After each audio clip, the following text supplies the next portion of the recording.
Jesus seemed to have found Peter's question ridiculous. How many times should I forgive? Maybe that is why Jesus gave a seemingly equally ridiculous answer to Peter's suggested limit. Not 7 times, but 70 times 7 times, which was the Hebrew way of saying no limit. In today's language, unlimited. The gospel today comes with a parable of the unforgiving servant who had just been forgiven of an immensely much larger debt by his master. And yet, he could not forgive an immensely much smaller debt owed to him by a fellow servant. Therefore, the forgiveness was withheld by the master. You know, this is the proper biblical background to that part in the Lord's Prayer that says, "And forgive us our sins as we forgive those who sin against us." Minsan nagbigay ako ng recollection at ang topic was the Lord's Prayer. And I warned people in my points for reflection about the implications of that particular line in the Lord's Prayer. Forgive us as we forgive. That is as good as saying, do not forgive us if we ourselves cannot forgive. If we don't mean that, I suggest that we do not say it, because God will take us seriously. And so now, how do we explain Jesus' answer to Peter's question? How many times? Ilang beses ako dapat magpatawad? I think what Jesus really meant in his answer was, ewan ko sa'yo. It's really up to you. I imagine God saying to us, do you want me to ask you the same question? Ano kaya tanungin ni God sa atin? Anak, ilang beses bang gusto mong patawarin kita kapag nagkasala ka? My child, how many times would you want me to forgive you of your shortcomings? And your answer to my question, God might say, is also my own answer to your question. It is obvious to all of us that there is no limit to God's forgiveness.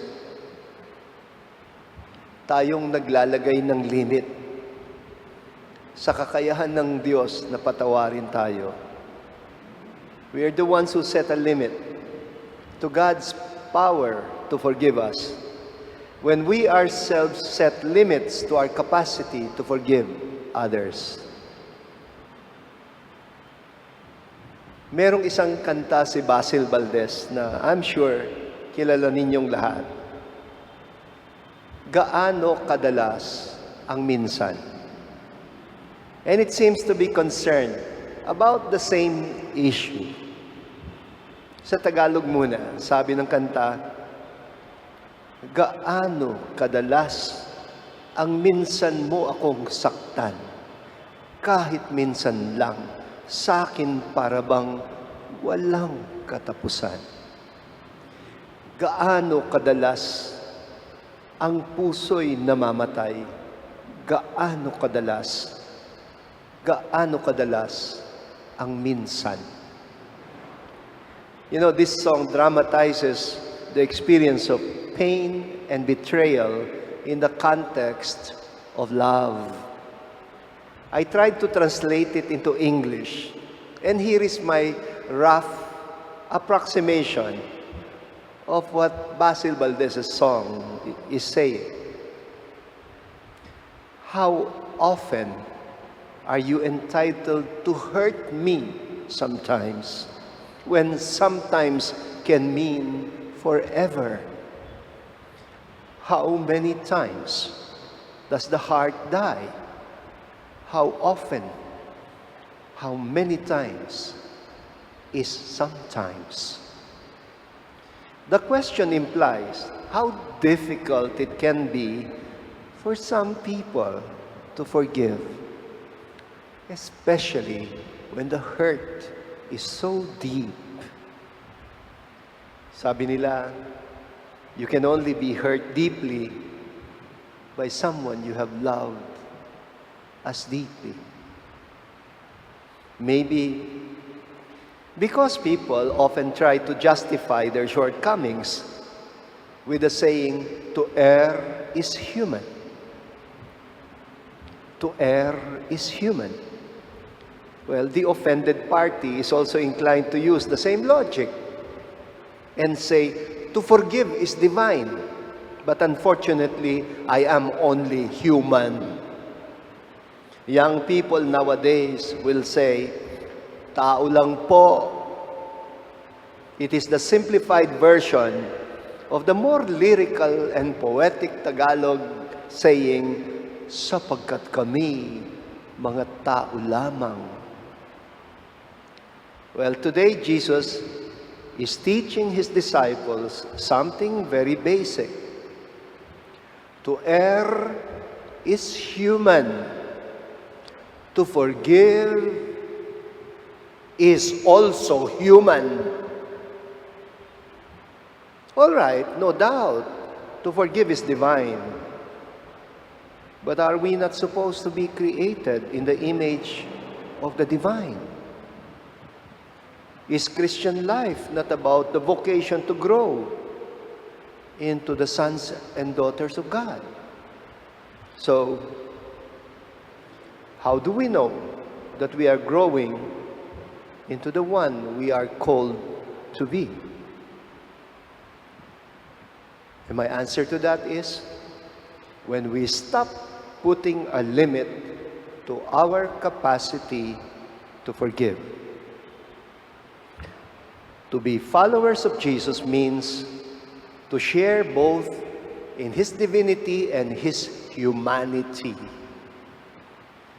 Because we are human, we must learn to ask for forgiveness 70 times, 7 times. But because we are also divine, we must also learn to forgive 70 times, 7 times. So please, baguhin nyo na yung saying, to err is human, to forgive is also human.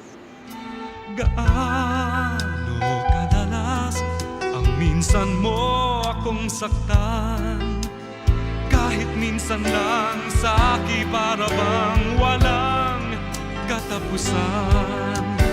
Gaano kadalas ba ang puso'y namamatay?